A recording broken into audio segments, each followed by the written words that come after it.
Hola a todos, espero que estén bien. Welcome to my video about direct object pronouns, which is the first grammar point of this chapter of Unidad 1, Lección 1. I feel the need to start off this video by apologizing for my weird surroundings. So I'm recording this period one on Friday on September 28th, and my room is used during that period by health class. And the teacher's room sometimes can be busy, like teachers walking in and out, copying things. So I'm making this video from the weird solitude of the book closet that is across from Mrs. Lawrence's room. So sorry if that's weird. Pero vamos a echar una mirada a los pronombres de objeto directo. Taking a look at your notes that you have. I'm going to just read a paragraph and, just listen. It goes, Yo necesito las bananas. Me gusta comer las bananas. Normalmente compro las bananas en la tienda. Las bananas son mi fruta favorita. No puedo describir cuánto me encantan las bananas del mercado. Tú también quieres comprar muchas bananas, y eso estoy seguro. Now, as I'm reading this paragraph, don't get me wrong, I love the word bananas. Maybe not as much as equipaje, but I do love the word bananas. But as I'm repeating it, 1, 2, 3, 4, 5, 6 veces, as I'm repeating it 6 different times, I am annoyed with myself for saying this word bananas so much. And real quick, the way that translates is, I need the bananas, I like to eat the bananas. Normally, I buy bananas in the store. Bananas are my favorite fruit. I cannot describe how much I love the bananas that come from the market. You also want to buy many, many bananas. I am certain of that. Now, the whole point of this banana paragraph is that it's incredibly annoying to repeat the word bananas over and over and over and over again. To avoid this, we use these things both in Spanish and in English called direct object pronouns, which we'll abbreviate DOPs because it's like super long to say direct object pronouns. And DOPs are used when you want to replace the direct object. Remember that the direct object in a sentence, a little grammar real quick, the direct object is the thing that receives the action of the verb. So for example, in the sentence, I buy bananas, who's the one doing the buying? Me. I'm the subject. Buy is the verb, like the action, the act of purchasing. And then bananas are the direct object. They are the things being bought.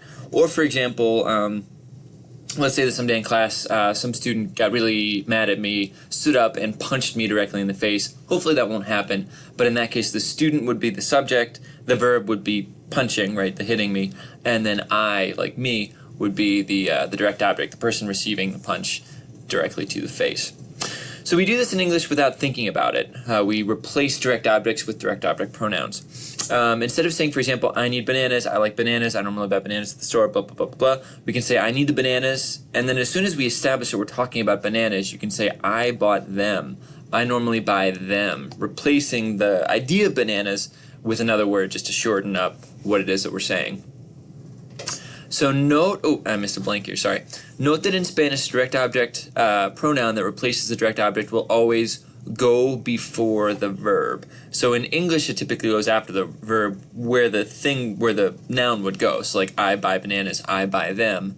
But in this case, the direct object pronoun that you're going to use is going to go before the verb. And let's say that I'm receiving the action. Let's say that, for example, the student's getting up and punching me in the face. I would be me.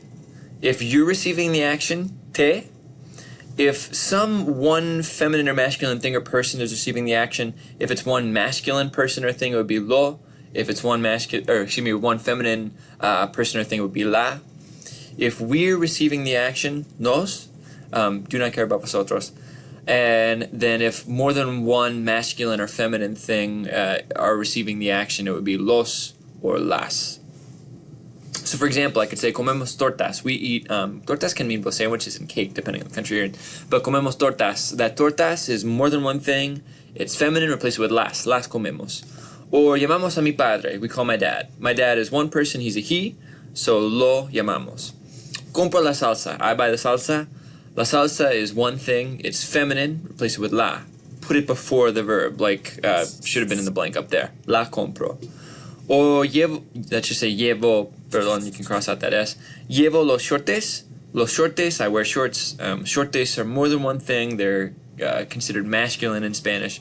So los llevo, replacing los shortes with los. When you have more than one verb, however, you have options. So let's say that instead of just saying we call my dad. Llamamos a mi padre. We want to say, we are going to call my dad. Vamos a llamar a mi padre. In that case, you have two verbs, right? Vamos and then llamar. If you have more than one verb, if you have two verbs in the sentence, for example, yo tengo que blah, blah, blah, blah, yo voy a blah, blah, blah, blah. I think last year you learned, and we'll review it a little bit later, yo estoy hablando, yo estoy escribiendo, whatever. That direct object pronoun will either go before both verbs or after both verbs. It will never go in the middle. So it will never go between the two verbs. If you put it after, then you can just attach it to the end of the last verb. Or if you put it before, it'll be its own separate word. So for example, ella necesita sacar las fotos. She needs to take the pictures. Needs is a verb. Sacar is a verb. You have two verbs. And then what is she needing to take? The pictures, las fotos. Las fotos replaced with las. And your two options would be ella las necesita sacar or ella necesita sacarlas. Another couple examples. Estamos llamando a mi padre. We're calling my dad.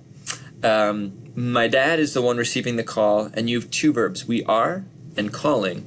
So lo estamos llamando or estamos llamando lo. My dad is replaced with lo because he's one person, he's masculine, and that lo would go either before or after both verbs. Finally, tengo que cuidar a mi hermano. I need to take care, I need to watch my brother. I need to and watch are two verbs. And mi hermano is the direct object, he's the person being watched. He's one person, he's masculine. Replace him with lo, and then either lo tengo que cuidar or tengo que cuidar lo. So, chiquillos, that is this set of notes. That's direct object pronouns. Sorry, this video went a little bit long, about 6:42 seconds. We're clocking in at now. Bring any questions you have with you to the next class, and nos vemos entonces. Hasta luego.